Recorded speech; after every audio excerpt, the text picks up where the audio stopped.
Minggu ni kita ada tetamu khas, tetamu istimewa.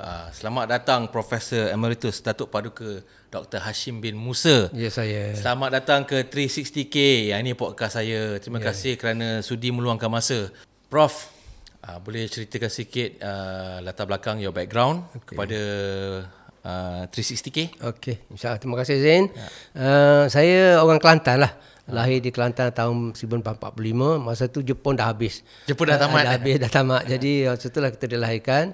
Dan dilahirkan setempat namanya Kubang Bunut. Kubang Bunut? Kubang Bunut. Iaitu di tengah-tengah benam padi. Kira-kira 3 km daripada Bandar Pasir Mas. Oh. Jadi saya belajar di Pasir Mas. Sekolah Sultan Ibrahim School. Terpaksa gatih basikal tiap-tiap hari. 3 km. Jauh tu? Oh, 3 km tiap-tiap hari. Itu biasalah Kelantan. Jadi, walaupun saya datang daripada background ataupun latar belakang petani kan, tapi saya ada satu keinginan untuk meningkatkan diri saya. Jadi walaupun bapa saya biasa-biasa je lah ya, orang kampung kan, tapi saya sendiri ada satu motivasi, satu dorongan untuk meningkatkan diri saya ke tahap yang lebih baik. Jadi saya belajar sungguh-sungguh lah. Oleh sebab itu bila selepas SPM, saya masuk Maktab Buruan. Jadi dalam Maktab Buruan saya ambil STPM ataupun masa itu kita panggil HSC, High School Certificate. Jadi dapat 4 prinsipal lah, walaupun sendiri dia ambil 4 prinsipal. Jadi masuk Universiti Melaya. Masuk Melaya tahun 69 masa tu. Jadi terus buat BA, lepas tu BA, buat MA, lepas tu buat PhD. Jadi ini satu pencapaian lah. satu kesungguhan, satu pencapaian, satu kegembiraan bagi saya lah. Dan sebab itu bila dah pergi saya belajar di Amerika di sana tahun 70-an, 79 80. Lepas itu bila dapat PhD saya sambung lagi buat bahasa Arab. Saya pergi ke American College, American University di Cairo. 1 tahun di sana. Jadi alhamdulillah saya ada 2 latar belakang. Satu ialah latar belakang pengajian barat, satu lagi pengajian Islam. Dua-dua sekali. Jadi sekarang ini pun saya ada minat dua-dua sekali. Oleh sebab itu buku terbaru saya ialah mengenai hantuah lah. Ya, itulah sebenarnya kita nak explore. Banyak saya nak tanya pasal tu sebab yalah sebab setahu saya saya daripada kecil memang tahu pasal kewujudan hang tuah, Kesultanan Melayu Melaka apa semua. So jadi inilah soalan dia. Yeah. Sebab profesor dah ada tulis banyak buku pasal hang tuah dan pasal Melaka dan apa yang associated dengan Melaka dan hang tuah. So boleh saya tanya. Cerita hang tuah ni memang dalam hati budi orang Melayu dah lama. Betul. Beratus-ratus tahun dah ada dalam kepala. Dah disematkan. Dah kita ada. Jadi nak mengatakan hang tuah tak wujud, memang orang Melayu tak masuk akal lah. Betul. Sebab kalau dah ratus-ratus tahun nama hang tuah, cerita hang tuah, takkan tipu pula. Keperluan hang tuah dah dikenali, dah dirasai, dah dipercayai oleh orang Melayu. Takkanlah tokoh hang tuah tak ada. Jadi saya ada minat untuk mencari. Sebab banyak mengatakan hang tuah itulah dongeng. Jadi memang betul lah kita baca. Saya masa sekolah dulu belajar buku hang tuah tu kan. Jadi banyaklah dalam episod-episodnya macam dongeng lah. Dia boleh bertukar menjadi haiwan dan sebagainya. Dan berbagai-bagai lagi lah. Jadi tapi walaupun nampak macam dongengan, tapi di bawah dasar cerita tu ada dia punya tokohnya yang hidup. Apa yang makes you decided to buat research pasal hang tuah ni, Prof? Pasal ada orang mengatakan dongeng itulah. Pasal tu sebab dia. Saya memang dah ada seorang mengatakan hang tuah tu bukan nama hang tuah tapi nama hantoh ataupun hantoha. Jadi saya macam tergeraklah untuk mengkaji lebih dalam lagi. Kebetulan pula saya punya kolik ataupun saya punya rakan saya yang bekerja di UPM dulu, Dr. Rahaida namanya. Dia pernah belajar di Jepun. Dia memang dia punya first degree-nya Jepun, Japanese Studies. Jadi saya terbaca dalam sebuah buku mengatakan bahawa hang tuah tu pernah Laksmana Om Melaka pernah pergi ke Okinawa. Ada satu buku diterbitkan oleh orang Jepun mengatakan bahawa di Okinawa tu dulu namanya Ryukyu, iaitu Kepulauan Ryukyu, China. Rocky itu ialah negara Cina dulunya. Negara Okay. Cina. Jadi dia bercakap Cina, dan Cina ni dia ada satu tradisi, tiap-tiap barang apa-apa je yang masuk dalam negeri dia akan catatan. Dia ada catatan dia sendiri. Apa Ada yang note dia lah.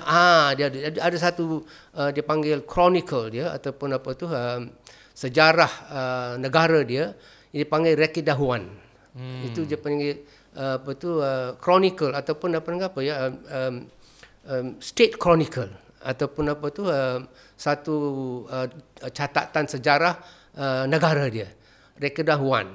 Dan rekedahuan itu memang ada satu bab mengenai hubungan negara Ryukyu ini, di Okinawa sekarang ini, dengan negara-negara di sebelah selatan, iaitu di Kepulauan Melayu ini. Dia disebut, iaitu ada pergi ke Jawa, pergi ke Sumatera, pergi ke Siam, dan pergi ke Melaka. Ada disebut itu. Bahkan saya dah tengok buku tu dalam bahasa Cina, tapi telah diterjemahkan ke bahasa Inggeris oleh dua orang pekaji Jepun, dan kita nampak itu ada 18 surat tentang Melaka.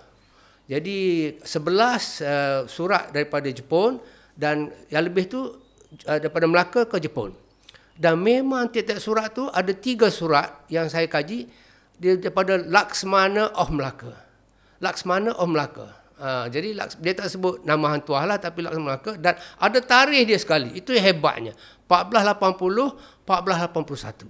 Dan kita tahu bahawa 1480 ni zaman Sultan Alauddin Raja Shah memerintah Melaka, iaitu tahun 1477 sama 1488, itulah Sultan Alauddin memerintah Melaka. Jadi mana 1480, 1481 ialah Sultan Alauddin memerintah Melaka, dan siapa Laksamana masa itu? Hang Tuah. Hang Tuah. Kita tengok dalam sejarah Melayu, memang disebut bahawa Laksamana masa itu ialah Hang Tuah. Jadi walaupun dia tak sebut nama Laksmana, cuma Laksmana saja, tapi tarikh itu membuktikan bahawa ialah zaman Sultan Alauddin Raja Shah, dan Laksmana ialah Hang Tuah. Jadi ada 3 surat, hebatnya. 3 surat ditulis oleh Laksmana sendiri bagi pihak Sultan Melaka. Itu hebatnya. Jadi dia punya bahasanya bahasa diplomatik.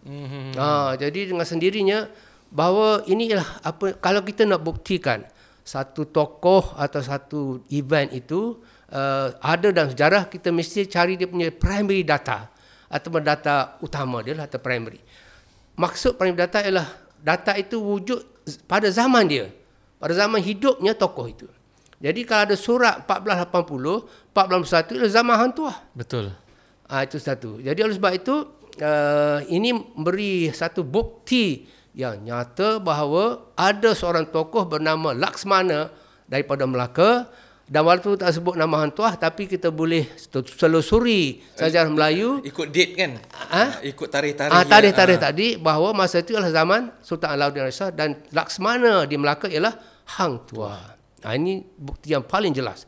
Dan satu lagi bukti bahawa Hang Tuah ni ada ialah tulisan Albuquerque sendiri, Afonso Albuquerque. Sebab kita tahu bahawa ialah penakluk Melaka kan, iaitu 1511 dia datang ke Melaka, dia takluk Melaka selepas berperang selama 2 bulan, maka jatuhlah Melaka. Dia tulis pula, orang barat pun sama juga macam orang Cina tadi, tiap-tiap perjalanan dia ada catatan dia. Jadi ada satu catatan iaitu the commentaries of Alfonso Albuquerque.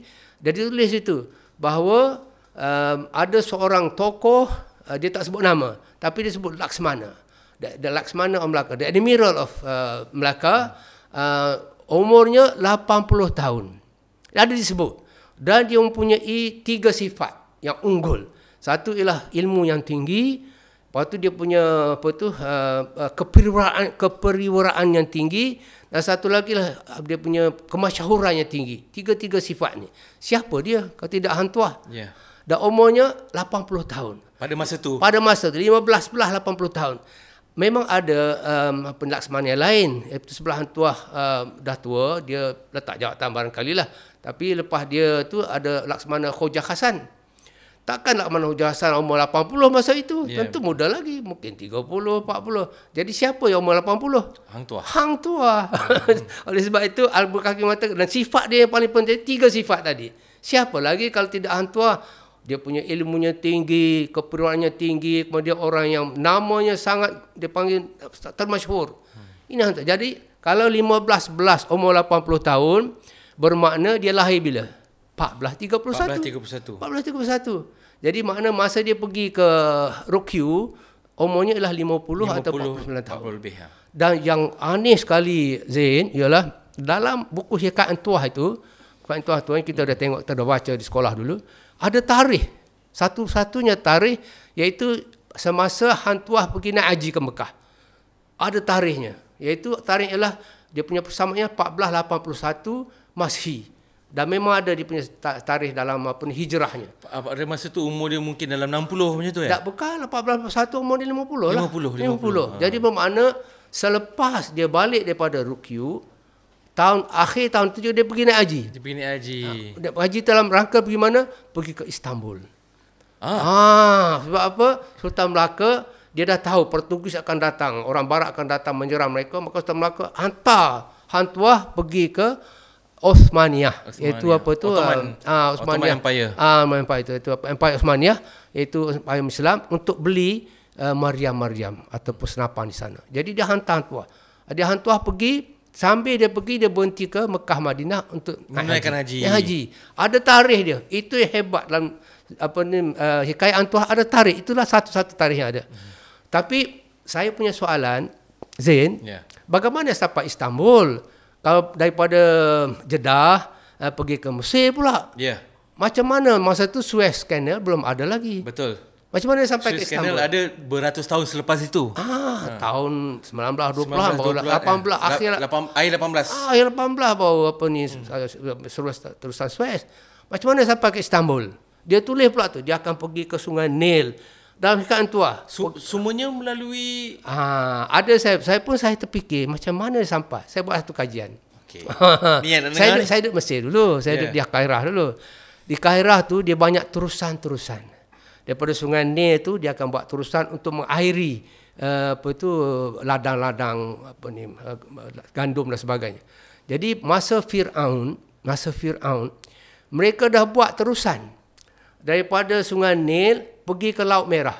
Ada terusan. Hebatnya. Jadi bermakna orang kan Fir'aun dia ada hubungan dengan Greek masa tu. Ya, betul. Cleopatra tahu kan?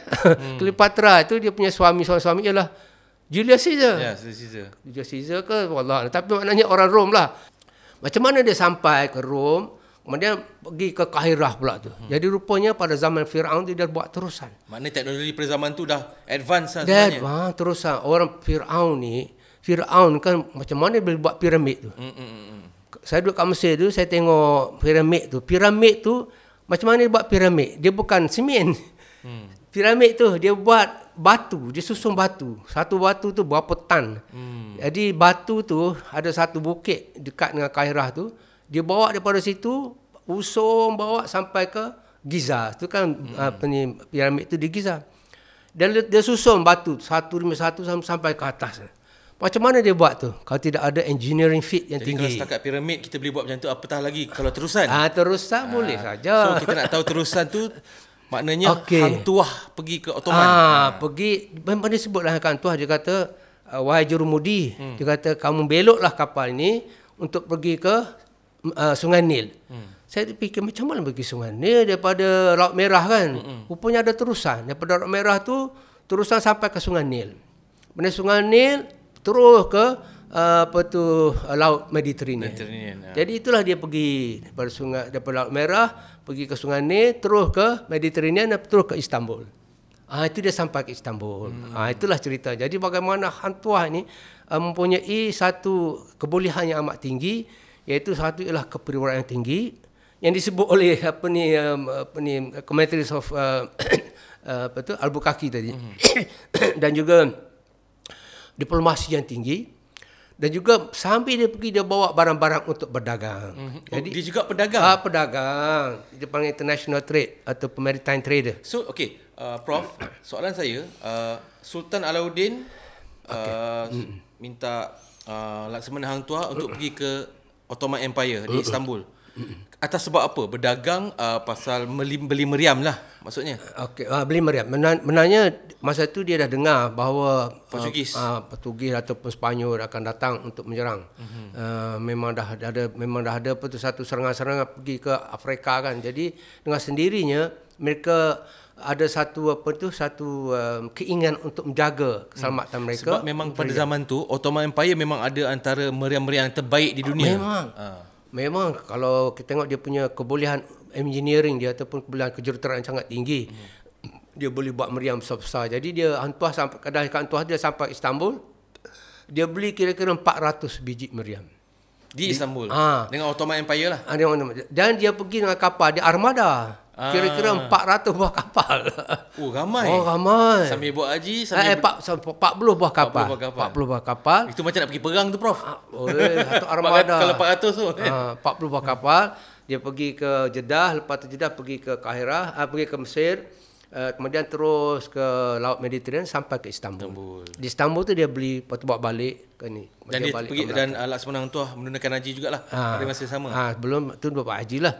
Jadi oleh sebab itu ada hubungan yang baik di antara kerajaan Osmaniyah dengan Melaka pada masa itu. Dan saya rasa Muhammad Al-Fatih 1454 jatuhkan atau 1453. 1453 kan? Betul. 1453 nombor 4 tu ada hubungan yang baik dengan Melaka.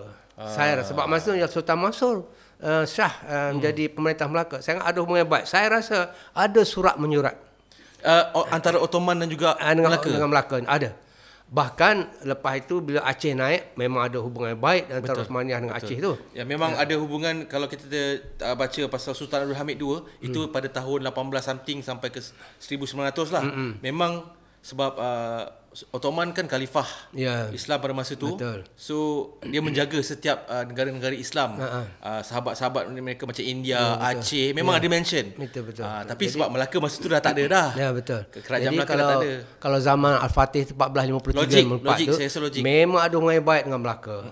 Dan saya rasa ada surat-surat atau bahan-bahan yang yang membuktikan ada hubungan baik antara Melaka dengan Ottoman ini. Saya ada satu sajak untuk menerangkan tentang ketokohan Hang Tuah. Boleh, silakan saya Profesor. Baca, ya. Boleh baca. Terima kasih. Sumpah setia Laksamana Hang Tuah.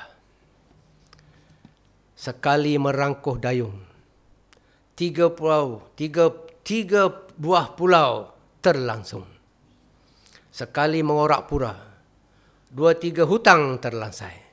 Ini menggambarkan Hang Tuah adalah juga pedagang. Betul. Dagang. Bukan saja seorang laksamana, bukan saja diplomat, dia penjelajah lautan dan juga pedagang. 2-3 hutang terlansai. Kedaratan menjadi gunung. Ke lautan menjadi pulau. Ini menunjukkan dia orang yang berguna.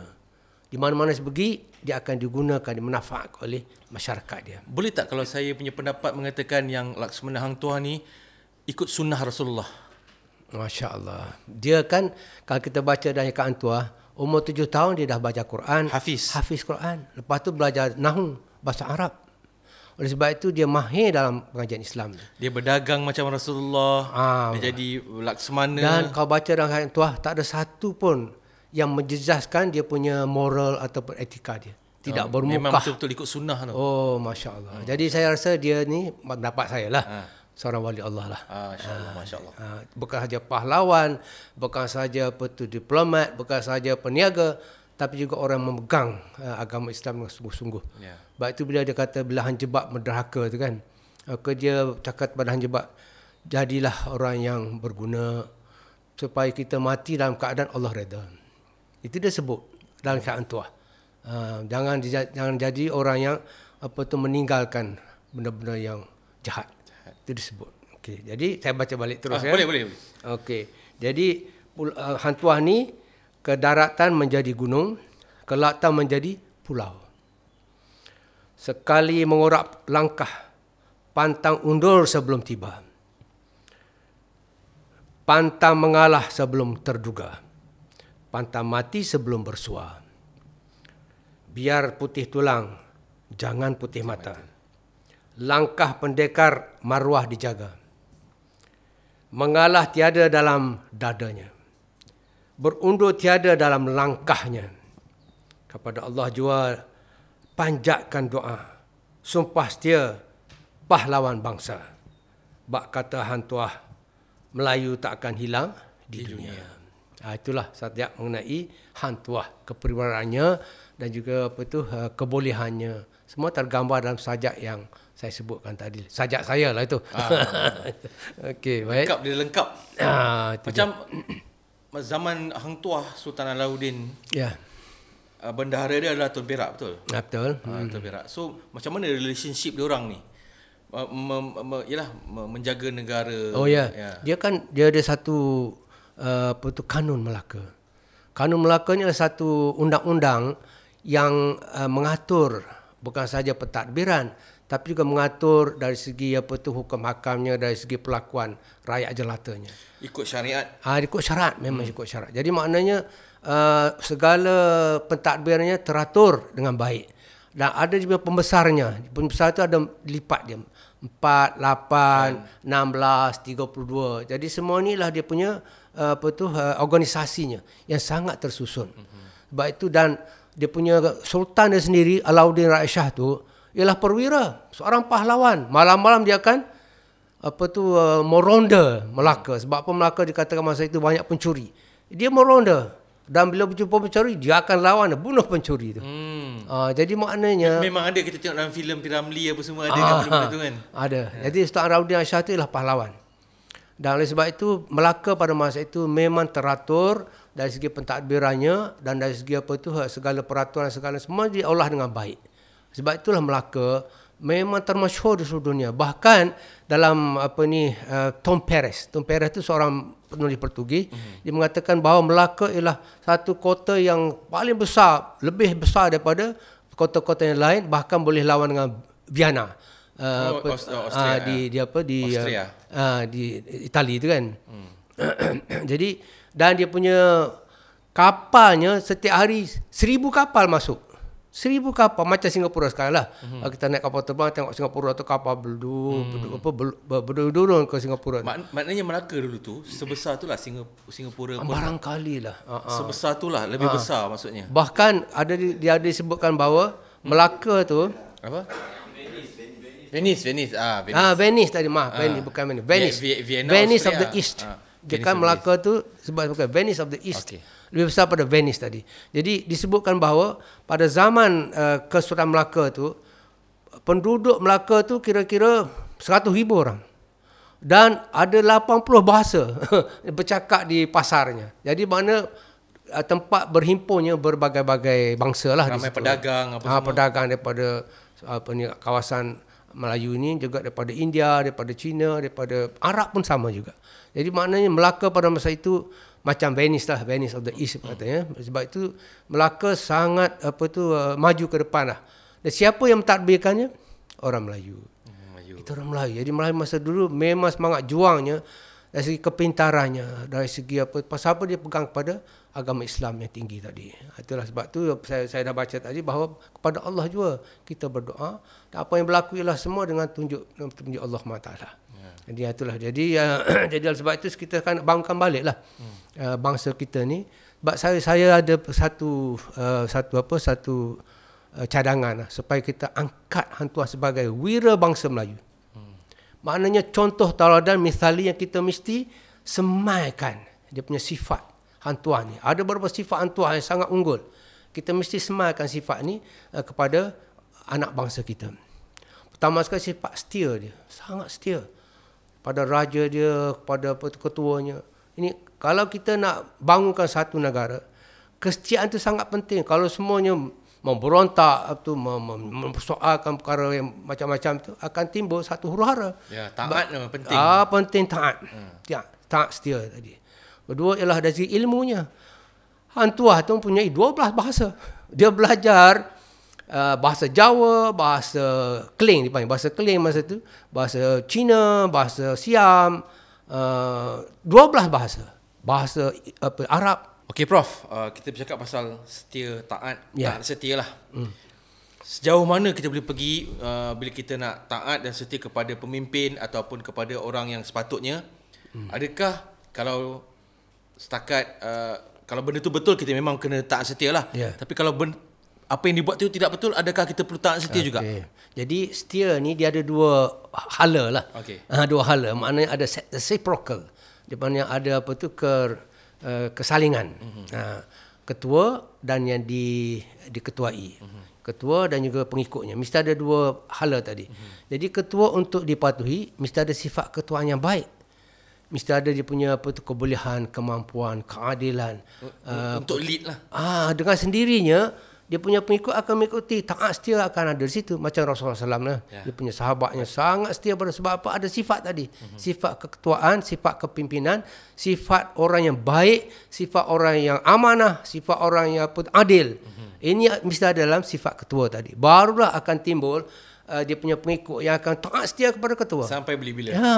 Sebab itu sultan-sultan pada masa zaman Melaka itu dilatih, dididik supaya menjadi sultan yang baik. Sultan Alauddin Aisyah itu memang orang yang berilmu tinggi dan memang perwira yang sangat tinggi. Sebab itu bila jatuhnya Melaka, bila sifat ketuaan itu tak ada lagi, maka dengan sendirinya akan hancurlah. Betul. Pengikutnya akan rosak, tak akan ikut lagi. Jadi makna ada dua-dua sekali. Dan taat setia itu tak boleh dipaksa lah. Kalau dipaksa bukan taat setia lagi, tapi paksaan. Jadi sebab itu bukan taat setia, itu ialah paksaan, penzaliman dan sebagainya. Jadi taat setia ialah satu keadaan yang reciprocal, satu kesalingan. Mesti ada dua hala, daripada ketua kepada yang diketuai. Ada sifat dua-dua tadi. Jadi kalau ketuanya bagus, dengan sendirinya kepatuhan, ketaat-setiaan akan timbul di kalangan dia punya pengikutnya. Ini kita nak ada ni. Jadi kalau sebab itu dua-dua mesti kita semai sifat-sifat yang baik tadi. Bagaimana sifat yang baik tadi? Benda ni kena semai daripada awal lah. Daripada awal lagi, daripada kecil lagi lah. Sekarang pun orang mandu kita mesti semaikan perangan. Jadi ini semua timbul daripada apa? Didikan lah. Pendidikan. Saya dah buat satu kajian mengenai siapa orang Melayu. Saya ada satu buku namanya Hati Budi Melayu. Hati Budi Melayu. Ini. Hati Budi Melayu. Ini Hati Budi Melayu. Saya buat kajian mengenai siapa sebenarnya orang Melayu tadi. Jadi saya kaji bahawa ada empat komponen dalam kajian saya itu. Satu ialah dari segi ilmunya, yang kedua dari segi didikannya, yang ketiga dari segi nilai, ya, dan juga yang keempat dari segi amalannya. Empat-empatnya. Jadi saya dah kaji bahawa orang Melayu itu sampai sekarang ni, orang mudanya masih lagi ada ilmu agamanya ada. Pasal apa? Dia belajar di sekolah fardu ain, belajar, mak bapak dia pun ada selalu semakan ilmu agama tadi. Jadi masih ada, walaupun dia mungkin tidak sangat patuh pada hukum agama, tapi masih ada dia punya keilmuannya. Saya tanya apa di alam barzah, dia boleh jawab. Apa di alam barzah? Kan satu soalan yang boleh mencukirkan ilmu pengetahuan dia, boleh jawab. Kemudian jadi mana ilmu ada. Kemudian dia punya nilai pun tinggi, ada lagi nilai. Yang kurangnya apa dia? Didikan. Didikan itu, mengapa didikannya? Saya tengok apa sebab didikannya, kerana ibu bapaknya, hubungan antara dua anak dengan bapa tu dah berkurangan. Masa dia punya dia panggil value time dia tu dah berkurangan. Sebab itu kerja bapa awal-awal, balik malam-malam. Jadi dia serahkan semuanya kepada orang lain lah. Betul. Orang lain. Sebab itulah dia punya hubungan. Lah. Dia ada hubungan sangat baik ni. Jadi apa yang saya cadangkan supaya tiap malam sebelum tidur buat satu halqah. Jumpa anak-anak semua, baca 1-2 hadis. Lepas tu boleh semaikan semangat untuk menegakkan sahsiah yang baik atau pilihan yang baik tadi. Jadi mesti ada ni. Kalau tidak ada itu, maka dengan sendirinya tak adalah hubungan bapa dengan anak. Sedangkan bapa mempunyai nilai yang baik tapi tak dapat semaikan kepada anak-anak. Itu sangat penting lah. Sebab itulah saya kaji bahawa nilai itu ada, nilai pun ada lagi, tapi oleh kerana didikannya berkurangan, maka dia tak dapat semaikan nilai dan ilmu pengetahuan tadi menjadi satu benda yang praktikal. Jadi sebelah praktikal tu kurang sekarang ni. Itulah sekarang saya punya ni. Okey, itulah saya mengenai taat setia tadi. Dua-dua mesti ada satu kesalingan di antara ketua dengan yang diketuai. Okey, Prof. Kita berbalik kepada Melaka. Bagaimana Portugis takluk Melaka? Adakah pada masa tu Hang Tuah masih hidup lagi? Okey, ada dalam apa ni commentaries of Al-Bukhari, disebut bahawa masa itu Hang Tuah belum lagi tidak lagi berkhidmat sebagai Laksmana sebab dia dah tua lah. Mungkin masa itu mungkin Khoja Hasan kan menjadi Laksmana. Apa pun berlaku, ada beberapa sebab lah. Iaitu satu ialah perpecahan dalaman. Jadi ada betrayal. Ada perpecahan dalaman, itu ada fitnah. Fitnah. Oh, dahsyat fitnahnya. Fitnah. Sebab itu sekarang pun kita kena belajar. Jangan timbul fitnah di kalangan ketua-ketua, di kalangan pemerintah kita. Bila timbul fitnah di kalangan pemerintah dan ketua-ketua, dia punya akibatnya sangat besar. Sebab itu ada kan, saya tak mau sebut lah, tapi bahawa zaman Sultan Mahmud ada fitnah mengatakan bahawa bendahara dan keluarganya hendak rampas takhta. Siapa yang buat fitnah tu? Adalah 2-3 kumpulan, saya pun tak sebut sebab akan menjatuhkan maruah. Tapi mana ada yang buat fitnah sehingga sampai ke Sultan Mahmud. Sultan Mahmud sendiri pun terus dia tak buat selidik kerana dia dah ada macam dendam lah. Kerana anak bendahara tu Tun Fatimah kan, yang sangat cantik, yang tak serah kepada dia kan. Itulah. Jadi dengan sendiri dia terus bunuh bendahara, bunuh anak-anak dia sebagainya. Jadi satu kumpulan yang menjadi benteng pertahanan Melaka sudah hapus. Dengan sini bila serangan yang pertama Portugis dapat dikalahkan, masa itu ada lagi benteng itu. Tapi selepas benteng itu dah jatuh, runtuh, maka serangan kedua kalah. Maknanya Melaka pernah berperang Portugis. First menang. menang. First menang sebab benteng kuat. Benteng ni kuat. Maknanya dalaman kuat, apa semua. Yeah. Yang kedua ni, yang kejatuhan Melaka ni. Bila benteng tak ada lagi, bendahara pun dah mati kan, dibunuh, dan juga keluarga dia habis. Tun Ali semua dibunuh. Jadi dengan sendirinya ada pecahan di dalaman. Maknanya Hang Tuah masa tu pun dah berumur. Masa pun dah tua. Dia pun tak ada lagi di Melaka. Jadi Hang Tuah tidak ada di Melaka lagi. Kata Al-Bukhari, bila masa tu Hang Tuah sudah di Singapura. Dia sebagai governor, wallahualam, tapi dia di Singapura. Jadi bila jatuh Melaka, masa tu dia tak ada di situ. Masa dia ada di Singapura. Maknanya dia bukan lagi berkhidmat sebagai Laksmana lah. Orang Laksmana benarnya Laksmana Khoja Hasan. Masa itu. Lepas tu Laksmana Han Nadib. Jadi Hang Tuah masa tu dah berumur lah. Dan lepas tu tak ada lagi lah mengenai riwayat dia. Yang terakhir ialah apa yang ditulis oleh Al-Bukhari bahawa masa tu 1511 Hang Tuah ada di Singapura. Termasik masa tu kan? Masa tu masik lah. Tapi Singapura. Masa tu bendahara yang dibunuh tu adalah? Paduka Raja lah. Paduka Raja. Bahkan ya, dengan keluarga dia pun habis dibunuh. Tun Ali, Tun Hamzah. Semua dibunuh? Dia punya keluarga habis dibunuh. Jadi dengan sendirinya. Disebabkan fitnah tu lah? Fitnah. So maknanya benteng dalaman tu pecah.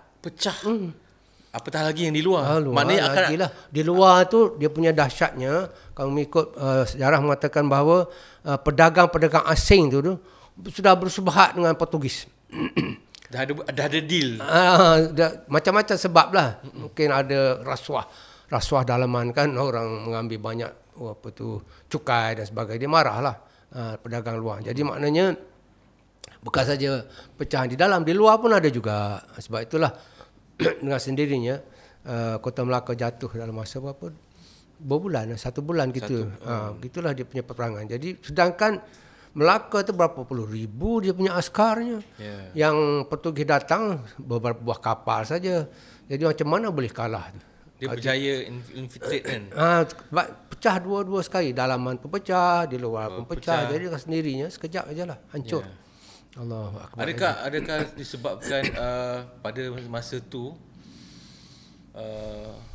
Sultan pada masa tu tak cukup Sultan Mahmud lah masa tu. Sultan Mahmud. Jadilah dia tadi kan sepatutnya dia buat selidik dululah sebelum dijalankan pembunuhan itu. Selidik betul ke tidak ni. Lepas tu barulah dia tahu bahawa ini tak benar. Sama juga masa Hang Tuah difitnah kan. Masa Hang Tuah pernah berkendak maknanya berzina lah dengan dia punya gundik-gundiknya. Jadi bila suruh bunuh, maka alhamdulillah masa itu Tun Perak kan, dia tak bunuh lah, dia simpan di Ulu Melaka tu. Jadi bila dah hanjebat menderhaka, maka Sultan sendiri pun menyesal kan. Allah, mana Hang Tuah kan, Ada hang tuah aja boleh dihapuskan jebat ni. Barulah dia menyesal. Jadi sama juga, jadi masa zaman Sultan Mahmud tu, jadi lepas tu dia menyesal lah. Jadi maknanya ini satu pengajaran bagi orang Melayu, jangan timbulkan fitnah-fitnah dalam kalangan pembesar-pembesar dan pemimpin. Akan berlaku pecah belah ya. Bila pecah belah ni akan menimbulkan satu huru-hara dan satu bala malapetaka yang sangat besar. Sebab tu kita kena jalan di mana jangan berpecah. Walaupun kita mesti cari satu perdamaian antara satu sama lain sehingga kesatuan dapat ditimbulkan balik ataupun ditimbulkan balik lah. Ini perpecahan sangat bahaya, sangat bahaya. Dan perpecahan timbul daripada fitnah. Fitnah timbul daripada hasad dengki, daripada tak puas, tidak kepuasan dan sebagainya lah. Yang paling tinggi hasad dengki lah. Tidak ada kepuasan sama sendiri, iri hati, ya Allah. Ini perkara yang sangat merosakkan satu masyarakat lah. Jadi ini kita mesti jaga-jaga hal ini jangan muncul dalam masyarakat kita sekarang ini. Prof, saya ada satu benda nak tanya. Okey. Saya ada dengar beberapa version pasal hang tuah. Hang tuah ni asal dari China lah, apalah. Yeah. So saya tak sure pasal tu. So apa pendapat Prof ataupun mungkin Prof sendiri ada buat research ke apa ke? Saya itulah saya nak tanya. Ya, betul. Hang tuah ni sebenarnya tokoh penjelajah samudra luas, orang Melayu. Sama dengan Odyssey of Ulysses kan?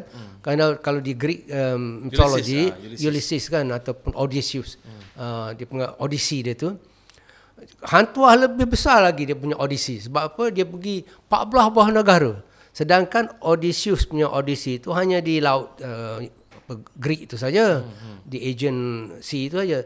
Tapi hang tuah 14 buah negara dia pergi. Dia pergi ke Jepun, iaitu Okinawa tadi ya. Dia pergi ke China pun dia pergi, Hainan dia pergi. Adalah hang tuah Hainan. Lepas tu dia pergi ke India, iaitu Vijayanagara. Pergi ke Thailand, Ayutthaya tu kan? Ayutthaya atas sana. Kemudian dia pergi ke Jawa, pergi ke Brunei pun dia pergi masa tu. Dan lepas tu pergi ke Mekah, Madinah dan ke Istanbul. 14 buah negara. Pergi ke Aceh. Jadi hang tuah punya episod ataupun tingkah laku dia, tindakan dia lebih hebat daripada Odysseus tadi. Jadi saya nak cadangkan bahawa buat satu Odysseus of hang tuah ataupun Odyssey of hang tuah ataupun penjelajahan hang tuah. Pergi ke 14 negara dengan segala aksinya, dengan segala episodnya, berbagai-bagai episod. Kalau kita Mulan kan, yang tu cerita Mulan tu mengenai dongeng saja barangkali, wallahu alam, Chinese punya mythos kan dongeng. Tapi dia punya hebatnya, begitu juga Odysseus tu, hebatnya dia punya penceritaan tu begitu sekali sehingga kita percaya berada. So, tapi itulah ada pendapat yang cakap kononnya hang tuah ni adalah laksamana daripada Cina sendiri. Sampai to the extent. Tak tahu apa kebenaran ni, saya tak tahulah. Dia kata hang tuah tu kan. Hang tuah. Adakah sebab penjelajahan tu sampai efek dia orang sampai? Ya, sebab ada kan Hang Lipo kan. Hang Lipo tu ialah dikatakan puteri Cina tu kan. Tapi sebenarnya ada dalam sejarah Melayu itu memang Hang Lipo tu. Tapi Hang Lipo katanya ialah seorang anak perempuan seorang pembesar Cina lah, dihadiahkan pada Sultan Melaka kan. Jadi oleh sebab ada Hang Lipo, Hang tuah. Jadi kali ada kesamaan sebagai Cina lah. Tapi bagi saya itu tak betul lah. Sebab apa, kalau nak tunjukkan satu benda yang sejarah ataupun mesti ada primary data. Tidak ada primary data. Paling penting primary data. Primary data tidak ada mengatakan bahawa Hang tuah atau Cina, tak adalah. Macam mana hang tuah catatan Okinawa. Ya. Maknanya ada primary data. Itu yang penting sekali. Hang tuah pergi ke Okinawa, pergi ke Ryukyu tu, ada surat dia. Ada surat dia. Macam mana hang tuah pergi ke Istanbul, ada surat dia. Ada suratnya. Kemudian dia pergi ke Vijayanagara. Vijayanagara di India. Di India tu memang ada dah hang tuah diutuskan oleh Sultan Masud pergi ke Vijayanagara. Dan untuk apa? Untuk berniaga dan untuk apa tu membuat hubungan diplomatik lah. Di sana memang diperintah untuk menjinakkan satu kuda Tezi. Kuda Tezi ni Persian horse yang tingginya 6 kaki. Besar. Oh, besar. Dan besar dan galak dan liar. Tak ada siapa boleh naik. Jadi bila Maharaja Vijayanagara tu tanya Hang Tuah, boleh tak dia jinakkan? Hang Tuah kata boleh. Maka dia naik kuda tu dan dia jinakkan dia buat macam mana, dia punya tepuk-tepuk telinga dan sebagainya sehingga kuda tu boleh ditungganginya. Dan untuk tu ada dia punya ukiran. Itu yang hebatnya dalam ukiran Hang Tuah Vijayanagara tu. Hang Tuah sedang naik kuda. Catatan Hang Tuah Vijayanagara. Lepas tu Hang Tuah ada situ sedang naik kuda. Dan kita boleh kenal bahawa ini kata curator museum ini adalah orang Melaka, dia kata. This Melaka man, dia kata. Kita siapa lagi kalau bukan Laksamana Hang Tuah? Jadi dia tak sebut lah, tapi dia kata ini Melaka man, dia kata. Ini adalah orang Melaka man. Kita boleh cam bahawa ini Melaka kerana dia punya dastar itu lain. Ini dastar India bulat. Dastar Melaka dia ada kembang macam tu. Kembang ke tepi. Ada macam melayar kan. Ini Hang Tuah dan dia kecil, lebih kecil daripada orang India tu. Dia kata ini Melaka man, kata curator. Dan inilah menunjukkan bahawa dia sedang menjinakkan kuda Tezi. Dan ini yang dia apa? 6 kaki tinggi dia. Kuda tu 6 kaki tinggi. Dan ini menunjukkan bahawa ini catatan primary. Yang primary data tu ada? Primary data. Hang Tuah sudah pergi ke sana. Itu dia punya. Jadi mana mesti ada datang. Begitu juga catatan commentaries of Abdul Kaki tadi, itu primary data itu. Sebab ditulis pada 1511. Masa itu jatuhnya Melaka dan Hang Tuah masih wujud, hidup, iaitu umur 80 tahun. Cuma dia dah berumur. 80 tahun umur. Dan lah, dia 80. berada di somewhere di Temasek lah. Dia di Temasek atau di Singapura masa itu. Mungkin dia jadi sebagai governor ke ataupun dia mana disebut bahawa dia ada di Temasek masa itu. Dan dia bila jatuh Melaka, maka katanya ada jemputan untuk datang ke Melaka untuk menjadi tak tahu wallahualam, tapi menjadi pembantu Abdul Kaki. Dia tak jadi datang sampai ke Batu Pak Tamua, dia patah balik. Itu jadi mana primary data ada. Jadi untuk menyatakan Hang Tuah daripada Cina tak ada primary data lah. Sebab itu kita tak boleh buktikan lah. Itu hanya sebagai sangkaan. Dia mungkin disebut-sebut saja. Sebab tak ada primary data ni, dia tak cukup bukti lah. Tak bukti, mesti ada primary data. Tapi adakah itu kelemahan? Bukan kelemahan lah, maksud saya macam sejarah Melayu. Sejarah Melayu daripada batu bersurat apa semua. Daripada dulu lagi, even daripada Kedah, zaman dulu. Macam yang lain-lain, kita tengok Empire, daripada 1000 tahun yang lepas, ada primary data. Ya. Adakah sejarah Melayu ni daripada Melaka, sebelum, adakah sebab primary data tu tak cukup ataupun dihilangkan? Betul. Jadi yang menyebabkan kita tak cukup bukti. Zain, saya memang rasa sangat sedih lah. Sebab apa? Kebanyakan primary data dalam negara kita sendiri, dalam wilayah kita sendiri, dihilangkan. Banyak dah hancur, sama ada terbakar ataupun dimakan oleh anak-anak. Kita punya primary data kan? Sebab primary data kita di sini kebanyakannya bila berlaku peperangan, yang terbakar ialah istana. Dan dalam istana itulah tempat simpanan primary data segala manuskripnya, segala bahan-bahan ni dalam istana. Dan ada pula setengahnya dikau oleh orang British lah, orang Barat lah.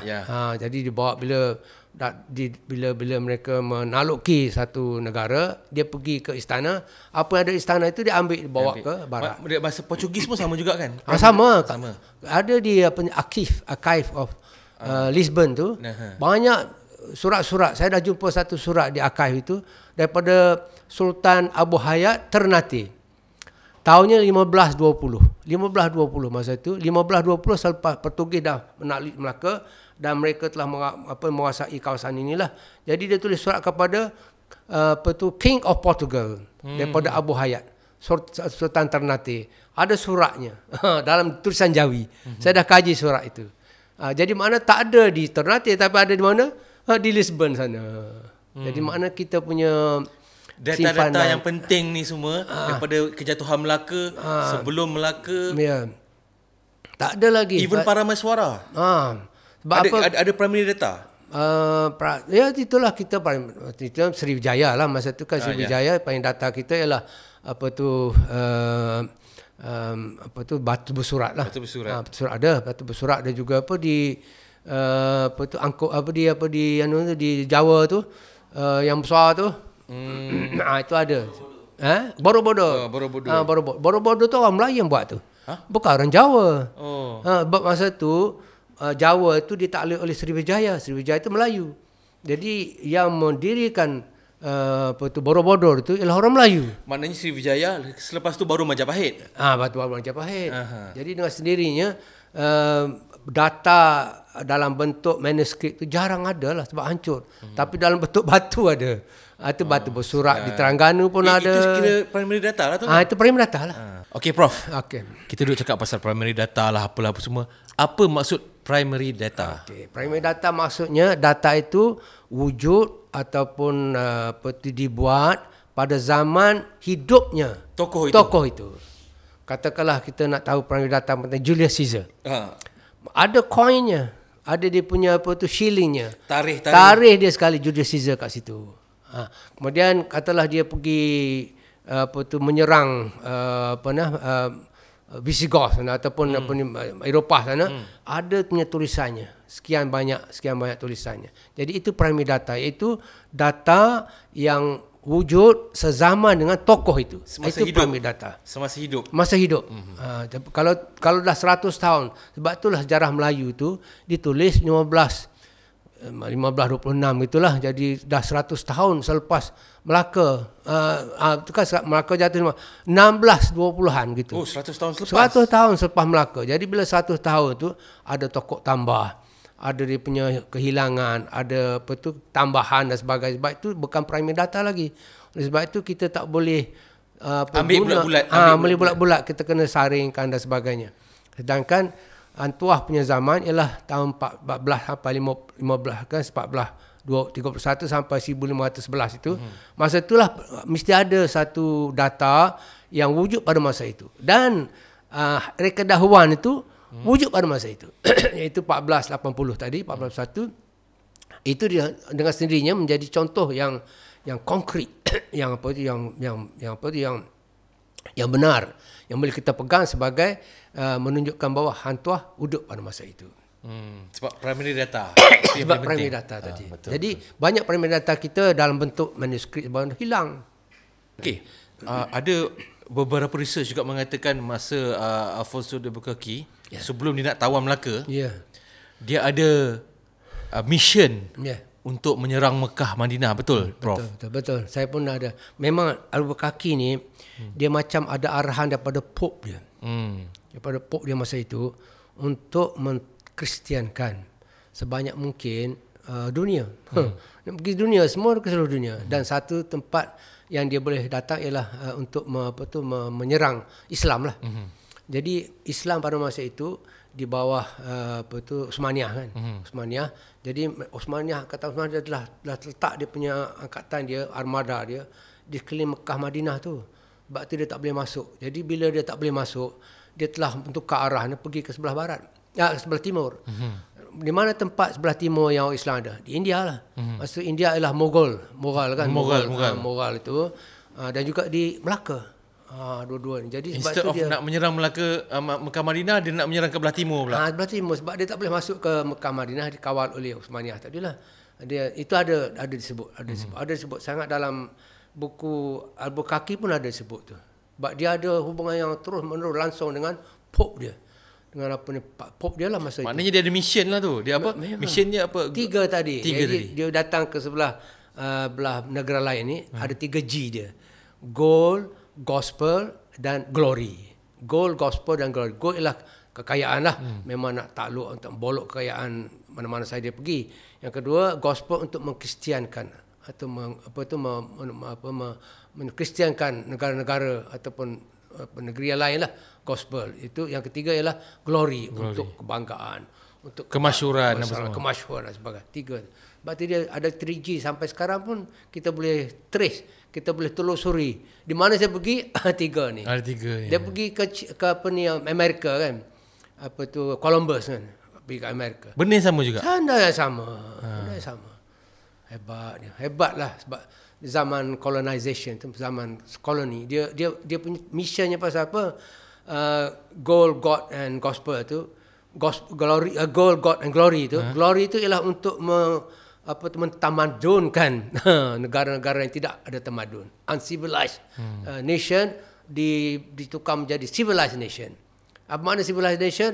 Ada dia punya peraturannya, ada dia punya undang-undangnya, ada dia punya raja dan sebagainya lah. Itu bagi dia lah. Bagi barat lah. Bagi barat punya pemahaman of tamadun. Itu dia. Jadi nak mentamadunkan manusia lah. Sebab tu dia pergi seluruh dunia. Ini siapa yang hantar ni? Siapa yang hantar ni? Siapa yang hantar? Saya tak mahu sebut lah. Tapi maknanya dia punya mission dia untuk mentamadunkan dunia dengan 3G tadi lah. Tapi mission yang lain adalah untuk dapat gold dan glory lah. Tapi ada satu lagi adalah gospel tadi. Tiga-tiga sekali. Jadi balik pada cerita tadi bahawa memang betul lah. Memang mereka ada niat. Ada apa menyerang Mekah Madinah. Untuk Mekah Madinah. Memang sebab apa, itulah pusat Islam.